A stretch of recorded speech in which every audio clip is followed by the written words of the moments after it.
Hey y'all, welcome back. Today I wanted to share with you an update on my PRP or platelet-rich plasma treatments for male pattern baldness or androgenetic alopecia. Without further ado, let's get right into the good stuff. So my journey with PRP or platelet-rich plasma began at the end of 2021. It was during a session for a kind of routine Botox filler appointment, and I'd asked my nurse injector what I could do about my hair, and then she suggested I look into PRP because that was something she did a lot of as she worked at our local hair transplant clinic. So she said a lot of her patients were having really great results. Went home, did my own research, and then I was like, that sounds like something that would be great for me. So fast forward to February 2022 or February of this year, and that is when I had my first PRP treatment on February 23rd. In my initial review, I talked about how I did an initial round of 4 treatments spaced 1 month apart. My treatments were February 23rd, March 22nd, April 19th, and then May 17th. After I did the first 4 rounds of treatment, I then went ahead and booked my series of maintenance follow-ups because your maintenance appointments should be like within a 3 to 6 month period after you finish your initial set to help maintain your results. Craziness going on back in my home state of Virginia. I haven't been here a lot, so I was worried about how that would affect my kind of maintenance periods. My first maintenance appointment I did was on August 17th, and my next one should be next month in November, but most of the month I will be in Virginia, not here where I live in Toronto, Canada. That appointment will get pushed back towards the end of the month or in the beginning of December. It's not a large distance outside of that suggested window. We're still falling within that 3 to 6 month period, but it's a little bit farther than I want it to be because I want to stay at the 3 month period. How do I feel about PRP and my experience? In my last video, I touched upon and I showed some images of my scalp, and one thing looking back at that video and something I saw in another video that I was watching about PRP from a specialist who does a lot of PRP treatments, when he was looking at some of the photos of some of different people showing their results, he mentioned that a lot of people make the mistake of showing their scalp when your hair is wet. That is something I did a lot. And then when he said what he said about when your hair is wet, your hair will look thinner, it will look more sparse. And I look at those pictures and I'm like, oh, wow, my hair does look a lot more sparse in some of these pictures. I went back and I found some pictures from 2021 and some from during my PRP sessions where my hair is dry. And I took the pictures right before I sat down to record this video. We have a picture parting on my right side, left side, and down the center, so I will insert those here on the side. Other little updates since that video, I have lightened my hair, so I have been coloring my hair for years and years and years and years. My hair is starting to go gray on the sides, and I don't mind gray hair. Gray hair is something that when I was younger in cosmetology school, it's something I really wanted, and now I'm like, oh, I'm going gray naturally. I wanted to lift my hair and almost create like a shadow root effect with some lightness. That way I don't have to worry about coloring this anymore. I could just have it highlighted, and that way it will blend with my gray, so that way I don't have as many chemical services happening on the scalp. Until my hair is all gray, we're just gonna continue doing some little highlight retouches and leaving some root, and that way we don't have to worry about any type of bleaching or lightening chemicals get on the scalp, which can lead to some damage if they're applied incorrectly or left on for too long. I want to minimize the risk, but I wanted to not have a harsh scalp because I don't want to have like the darker hair color versus my natural and like have a band of demarcation, because that's just not a good look in my opinion. Compared to before PRP, when I was just using topical minoxidil, to during the PRP sessions to now, I am so happy. And oh my goodness, if we go back to August, right after my appointment on August 17th, we went back home we went to my home state of Virginia because we found out my mother has breast cancer. And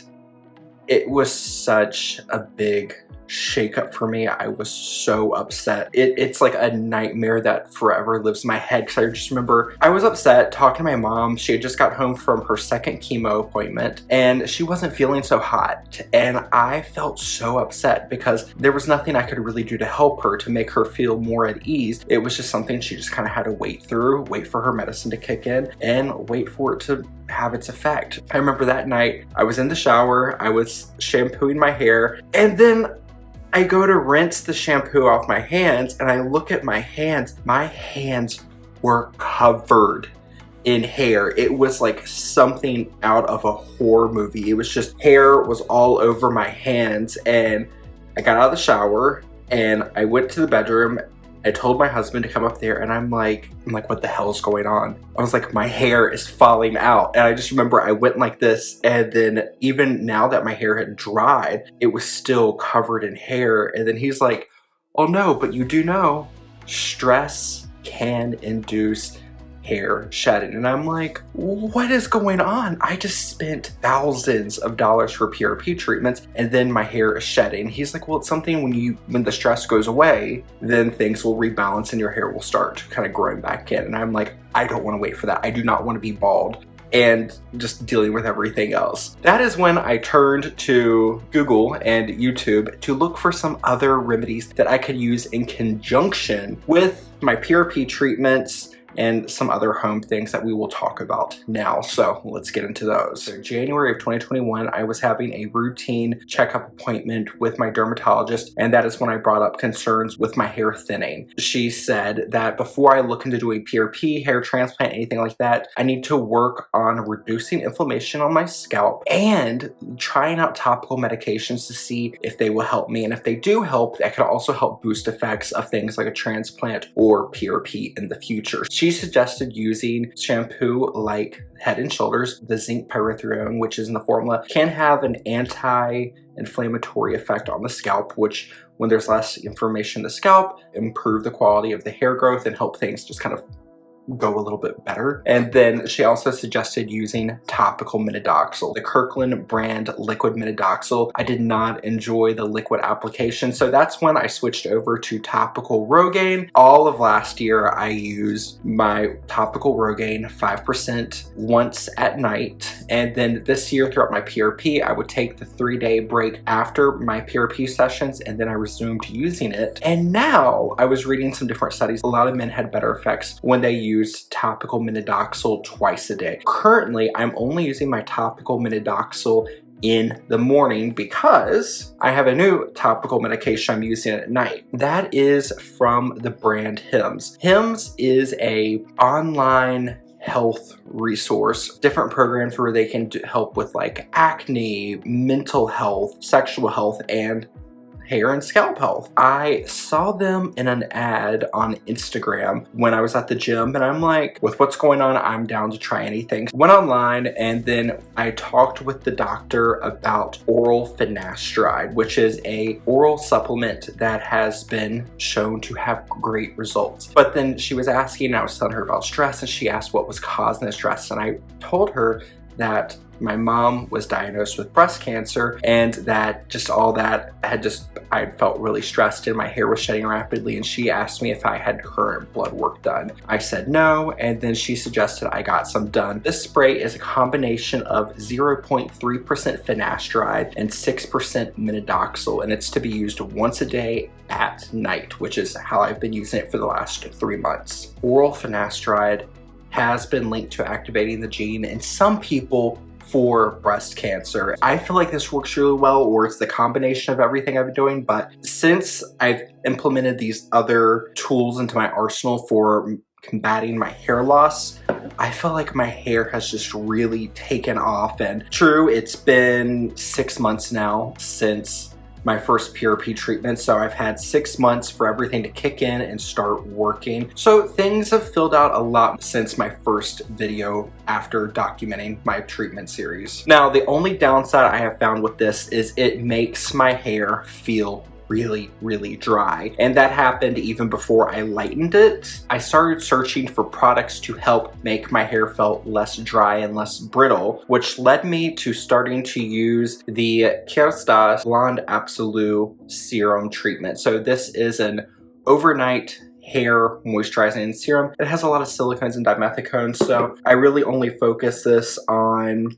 we'll say, the mid shaft to end, and I'll just take each section and kind of work it through the hair. That way they have a little slip and a little glide. And then I also sleep on a silk pillowcase so nothing pulls or tugs throughout the night. I've been using that now on nights when my ends feel especially dry, and I will use a little bit of the Kerastase Elixir Ultime, and this is just an oil, and I will just use this just on the very ends of my hair, so I won't even take a full pump, rub it between, and then I'll just go through my hair and work it on the ends of my hair. That way they have a little extra slip and a little extra protection through the night, so nothing is pulling or tugging on itself. And then there was another night where I was reading about some different holistic options for hair growth, and that's when I read a study that they related topical rosemary oil to topical 2% minoxidil, and I had already been using the 5% minoxidil for over a year. In my mind, I'm like, more is more, so why not just throw the entire house and kitchen sink at my hair loss? Miel Rosemary Mint Scalp Strengthening Oil. Use this as a pre-shampooing scalp treatment. I will take the dropper and split my hair into 5 vertical sections, and I'll just take a little bit of oil, go through, and then I will use my little scalp massager, place on my scalp, and massage it in. Rosemary oil and the peppermint oil in this, they will help to stimulate blood flow. And stimulation of blood flow, especially in combination with scalp massage, which we'll talk a little bit more about in just a moment, has been shown to help with promoting hair loss on its own. Adding all these together, it's been wonderful. I'm a person who has to shower before I go to bed without fail, or else I just won't sleep very well. Rosemary oil needs to be left on the scalp for 1 to 4 hours. So right before I start dinner, I will go upstairs, put this in my scalp, massage my scalp for a few moments, and let it set. And then by the time I'm ready to go to bed and take my shower, it's had plenty of time to set, and I can shampoo it off. Oh my goodness, just that scalp massage, it's when I'm massaging my scalp, it's just like all of the stress of the day is just melting away, and I feel so relaxed. And since I've started doing this, I found my overall quality of sleep to improve, so that is a huge bonus, not even related to hair growth. It's just been such a wonderful thing, and that overall relaxation can also help with hair growth. I've also read that you can add pure rosemary oil into a shampoo. I have 2 different ones. I have a pure one, and then I have a rosemary mint oil, which is in a carrier or base oil. It was on Amazon. I think I paid like $13 for this. This one was a little bit cheaper. This was around $5, but this is pure rosemary oil. So what I do with this one is I will add it to my daily shampoo. 2 different shampoos, and I don't know where the other one is, but I'm also using topical Nizoral shampoo. I use that twice a week. It is a little bit drying. Nizoral is a ketoconazole, which will act as almost like a little bit of an exfoliant. It will help to slough off dead skin cells. It also has some antibacterial properties, which will help to balance out the production of malassezia, which malassezia is a yeast that lives on everyone's scalp. So it'll help keep that in check. Once again, to keep the overall environment of the scalp just functioning at its best and keep it healthy. This one, the shampoo I'm using, is from the brand Hims, same as my topical finasteride minoxidil spray. This shampoo, and I picked up the shampoo and the conditioner, I just picked them up because it said it was infused with saw palmetto, which is another ingredient a lot of people talk about that have some great hair growth benefits. This was the same brand that I was getting my topical medication from, so I said, why not? So I picked these up. I'll put about a quarter size amount in my hand, and then 1 or 2 drops of the pure rosemary oil, emulsify it through my hands, massage it in. Then I will use my little scalp brush, place on my scalp, and give myself another massage. So that means my scalp is, for the most part, getting massaged twice a day, every single day, and just that extra bit of love has just made me sleep so much better, which if nothing else happened, the improved sleep quality is phenomenal. I just feel like the extra nourishment that my scalp's been getting has just made my hair just look and feel better. I feel so much less insecure than I did a year ago about my hair, and that's something that I never thought I would feel again. So that's been wonderful. Something else I've been doing for about a month now is I have been putting my topical tretinoin. Anyone who's unfamiliar, tretinoin is a retinoid and family of ingredients under the vitamin A category. Vitamin A, or a retinoid, was primarily used in skincare for years to treat acne, as it's something that will increase cellular turnover, and it will help to thin out the upper dead layer of skin while thickening the lower levels of skin. And in the combination of improving your cellular turnover, thinning out the upper dead layer, plumping up the lower levels, also had a secondary benefit of making people look a little bit better. They were seeing improvements in acne, they were seeing improvements of things like hyperpigmentation or brown spots, and an overall diminished with long-term usage of fine lines and wrinkles. In my reading, I found out that topical vitamin A, or retinoids, could be used in small amounts on the scalp, which there could be a little bit of an initial increased shedding because their cellular turnover is increasing. So any of the hairs that are in their resting phase or shedding phase, they might be pushed out, but it's okay.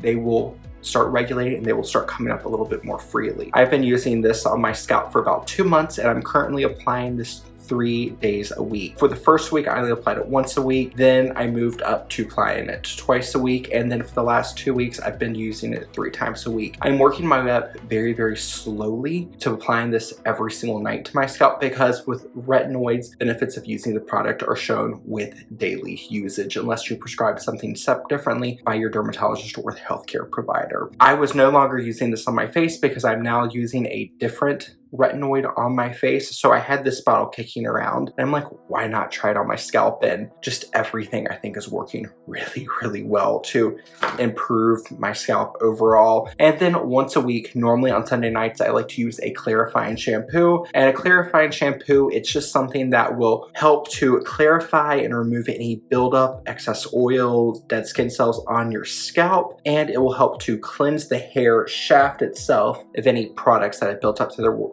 rest of the week that your daily shampoo might not have gotten. The one I'm using is this deluxe sample size of the K18 Peptide Prep Detox Shampoo. Really, really love this. It is one of the more expensive detox or clarifying shampoos, but the pH on this is very, very low. If I'm not mistaken, it is below 5 on the pH scale, so this means it is definitely more acidic, but that's more in line with the range, with the pH range of our hair and scalp. And after I use this, my scalp feels extremely fresh, extremely clean. It does not feel stripped, it doesn't feel dry, and my hair just feels so much softer is so much more manageable, because before this I was using another clarifying shampoo, and even though it left my scalp feeling cleansed and refreshed, my hair would sometimes feel a little dry, a little crunchy. It's not happening with that, so that is wonderful. The final at-home treatment or tool that I'm using is my Theradome, which is an at-home laser therapy treatment. The manufacturer says to wear this twice a week, and it is a 20-minute cycle. If I'm being honest,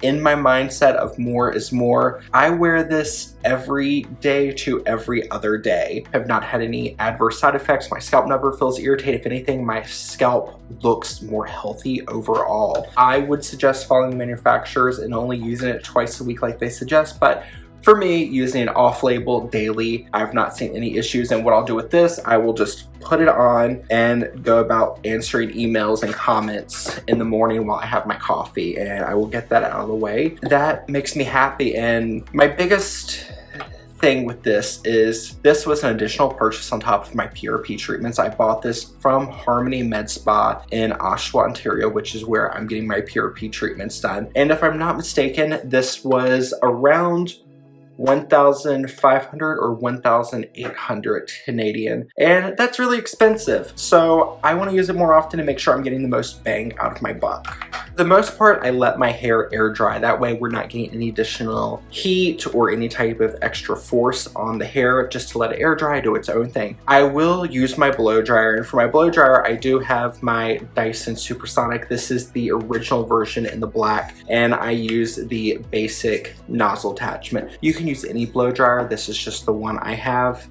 And with this one, I will use it on the lowest heat setting and then the lowest velocity, so that way it's the most gentle I can get it. And then I will still go through and hold my thumb on the cool shot button. That way I feel like the less heat, the better.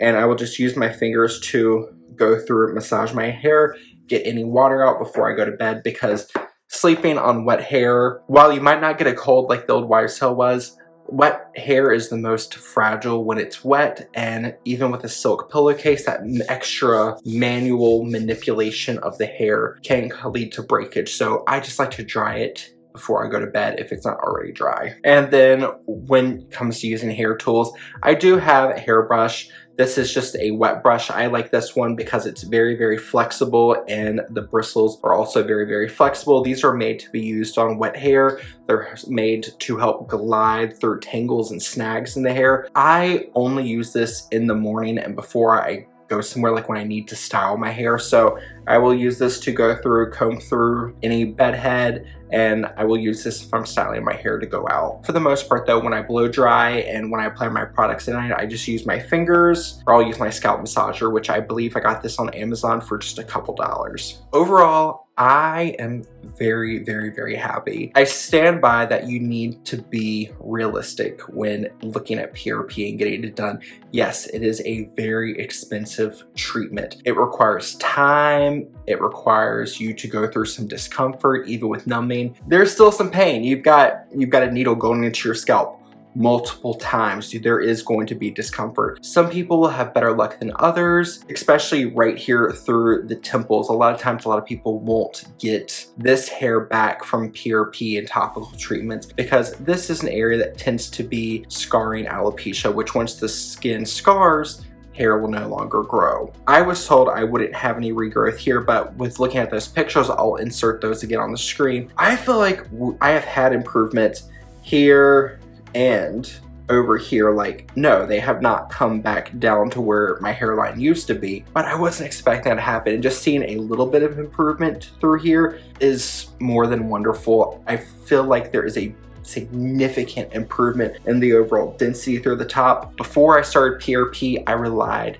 heavily on those topical hair fibers from the brand Topics. I have not used those since starting PRP. I don't feel like I need them anymore. Like, with my hair being a little bit lighter, having an improvement in my overall density, I style my hair with a little bit of styling product before I go out, hit it with a little bit of hairspray, and I feel fine about my hair. It's not perfect, but it's better than it has been in years, and that makes me so happy. Now, there were a couple questions and comments in the last video, and that just really, that entertained me, because there were so many people that were really, really sweet and very thankful and very gracious for sharing my experience. And there were some people, and it's just like, they feel like they can say whatever they want. And hey, that's the great thing with the world we live in. You can say whatever you want. But I wanted to address a few of those things and just share some about it. So the lighting in some of the photos might look a little different.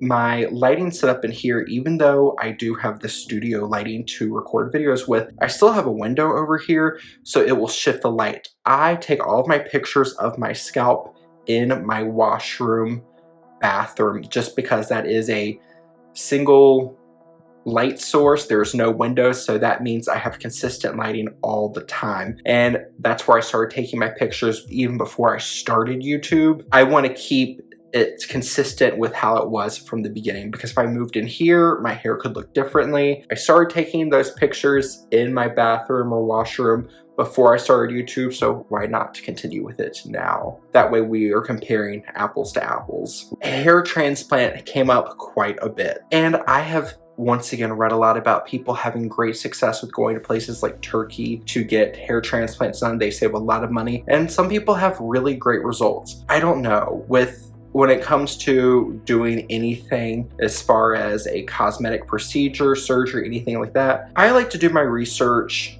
I like to go to the best professional with a lot of experience that I can find. When I moved to Toronto and I was looking for a Botox and filler injector, I spent a lot of time researching, and it took me about 6 months to find someone. But when I found her, I was like, this is perfect. I like to spend time. If I need to pay more, I will pay more to get the quality work. When I was looking at doctors in the US and Canada for getting a hair transplant, we were looking at upper thousands. Like when I was looking at kind of correcting my hairline, filling in here, adding some more density through here, and lowering the hairline, I was looking at upwards of like $8,000. And right now, I've been happy with my results from PRP. A hair transplant is not the route I want to go down right now. I'm never going to say never, because I might get one in the future. And if I do, you all will be the first ones to know, because I share everything about my life here on YouTube, and I will record and share the entire experience with all of you. Pain levels.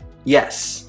As I mentioned just a moment ago, PRP, it's not super painful. They do numb you, and if you numb for long enough, you should feel a minor discomfort, but it's not excruciating, at least in my opinion. Compared to how it feels with the tattoo, I do have one tattoo, which will never see the light of day here on YouTube, because that is a whole nother story about my parents said not to get one when I turned 18, and I did it. That did not hurt. It's a very small one, so it didn't hurt at all. And my eyebrows are microbladed, which is like a superficial tattoo through the brows. I was numbed here. That didn't hurt either. Compared to this or my other tattoo, this hurt more. It hurt a lot more, even with the topical numbing. And after you get it done, you had fluid injected into your scalp. It feels a little weird. It feels a little wishy-washy up there, and you were tender to sleep on it for a night or two. But overall, the treatment takes typically less than an hour, and for me,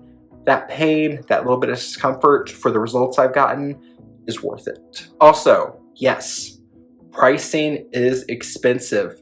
PRP, you can sometimes get in a package special, but on average, it's going to cost you $1,000 to $1,500 a session in the greater Toronto area, and that seems how it kind of is for pricing between the US and Canada. It's roughly $1,000 to $1,500 per treatment. You sometimes can find it cheaper on things like Groupon. You can find some different service providers to get it done. Unless it's someone who does this very often, they are experienced, they have a portfolio I can look at. Even if I save $1,000, I'm not going to go there. I want someone who is extremely credible, who I can talk to people, where I can see their work. I can come in for a consultation with them to make sure that talking to them, they are the right fit for me as a consumer, because before I give anyone my money, I want to make sure that I had that right kind of vibe with them. Like there's a good rapport going between the two of us. I want to feel that comfort before I sit down for any type of procedure. So do your homework. Yes, treatments like this, any type of beauty treatment from PRP, microblading, Botox, filler, surgeries, you can get people who are cheaper and you can get people who are more expensive. And then a lot of times between the cheap and the really expensive will be a great selection of high quality professionals that will do a good job. And that's where I kind of sit. I don't normally go for the most expensive. I don't go for the cheapest. I go for the people who are in the middle, who have good, reliable work. So that's who I feel comfortable putting my trust into when it comes to procedures like PRP. That is my stance on that. If you all have any other questions, please let me know. There will be another follow-up video. We are at month 8 of my PRP journey. I want to do another one at 1 year, so in a couple months we will do another one, and then when I finish up my first series of maintenance sessions, I would like to revisit again. And that video would be up closer to next spring, as that would be towards the end of my maintenance sessions of PRP. I hope this was very helpful. I hope this was informative. Thank you all so much for the support. in everything you've given me on my last PRP videos. To this day, it is one of my top performing videos, and I am so glad it is reaching people and able to help. I know when I was looking at getting PRP done, finding videos where people documented their experience, shared what it was like, how it felt, pricing, all that was something I had a lot of trouble finding, and I wanted to create a video that would fill in the gaps that I was looking for when I was shopping around to get PRP done. If you found this helpful and enjoyable, make sure you give this video a thumbs up, subscribe to my channel, and leave me a comment down below and let me know your thoughts on PRP. I will see you all later. Bye, y'all.